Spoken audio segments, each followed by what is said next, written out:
నేను మత విద్వేషాలు రెచ్చగొడుతున్నానా? ఎవరు చెప్పారు? నువ్వు ఛానల్ పెట్టినప్పటి నుంచి చూస్తున్నా. చూసాను నవ్వు ఆపుకుంటున్నావు కదరా. ఫస్ట్ ఇయర్ నుంచి మొదలు పెట్టి ఈ 5 ఏళ్లల్లా ఎన్ని thumbnails పెట్టినావో మతం పైన ఇప్పుడు నేను చూపిస్తా చూడు. ఒకసారి చూద్దామా? వద్దులేండి ప్లీజ్, ఒకసారి చూద్దాం. వద్దు, నా కోసం ఐఎమ్ హంబుల్ రిక్వెస్ట్.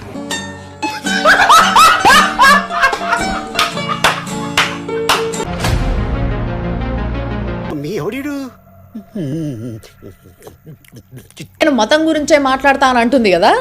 ఘటోత్కచుడి కులం ఏంది అనే టాపిక్ తీసుకొచ్చిన చెత్త ముఖం. ఏంట్రా ఇంత అందంగా ఉన్నాను? నా అందాన్ని చూసుకుంటే నాకే జలసిగా ఉందిరా. ఆ భావజాలికురాలైనటువంటి తులసి చంద్ గారు ఘటోత్కచుడు కులం ఏంటి, ఘటోత్కచుడు భోజనాలు ఏంటి, ఆ భోజనాల గురించి రాసినటువంటి వాడు ఏ కులపోడు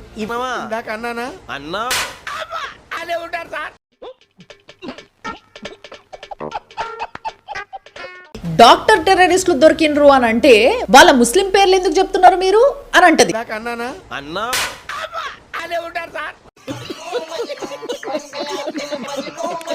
దేశంలో ఉండే ముస్లింస్ ని దేశానికి శత్రువులుగా చూపించడానికి. అబ్బో, నేను ఎక్స్పెక్ట్ చేసిన దానికంటే ఇది పెద్ద ముదురు. టెర్రరిజం కి మతాన్ని అంటగట్టకండి అంటది.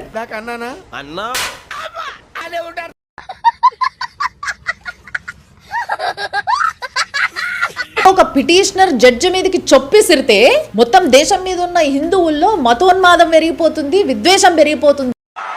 ఇలాంటి చాలా ఉన్నాయి, ఇంకా దాచాం కుప్పలుగా.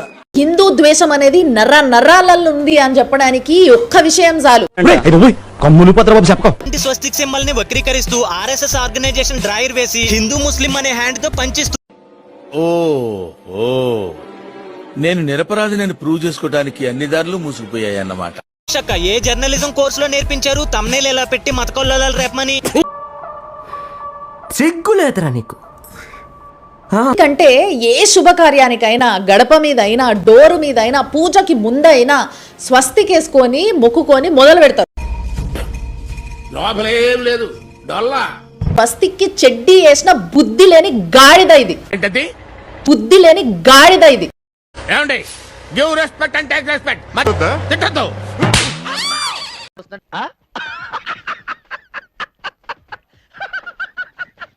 ఇలాంటి ముఖం వేసుకొని ఇది వేరేళ్ళని మత పిచ్చి అంటది. ఈ దేశంలో పక్కోడు పని మీద ఉన్నంత ఇంట్రెస్ట్ సొంత పని మీద ఉండదు జనాలకి. చిచి, సంస్కారహీనులు. పిచ్చి తెలుస్తుందా ఇప్పుడు? ఒక గలీజ్ స్టాండప్ కమెడియన్ గాడు సీతమ్మను పట్టుకొని అంటే ఏం చదవటం సార్? చెప్పు తీసుకొట్టండి సార్.